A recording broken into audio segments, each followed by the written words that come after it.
I first started working in the shelters, Long Island Shelter and Pine Street Inn, back in 1985, I can remember thinking, what kind of a city would put people on a bus and ship them out of sight when they're homeless? And I was thinking, it's like Molokai or something.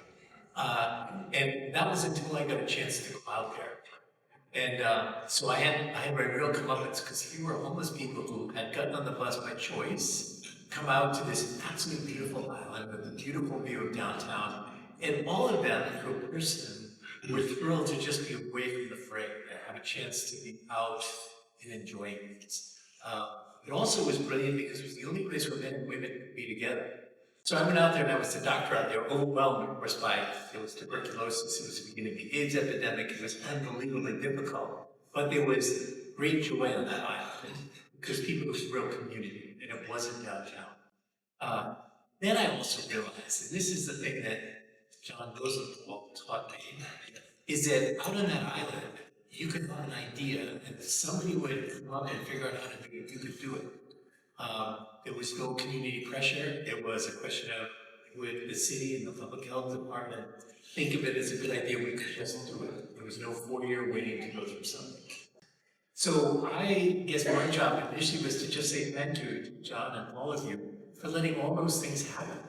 I'll never forget spending time on that farm. It was breathtaking. And they were supplying most of the greenery to the shelter community of Boston.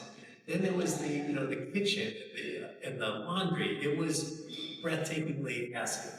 So I realized that I was living in luxury. I lived in a world where so many of you were helping take care of homeless people. I had the easy job of just doing the medical stuff and the psychiatric stuff.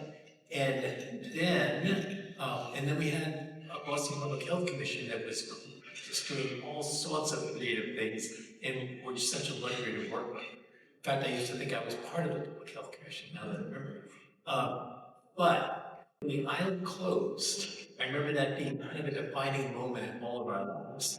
And it made me also realize that among all the things we lost, I remember that had been my focus of what the Friends of Boston's Homeless was doing. But it was right in the cusp also with housing and so many other things were beginning to percolate through. And of course, the leaders in how to do housing and get people off the streets and out of the shelters were you all.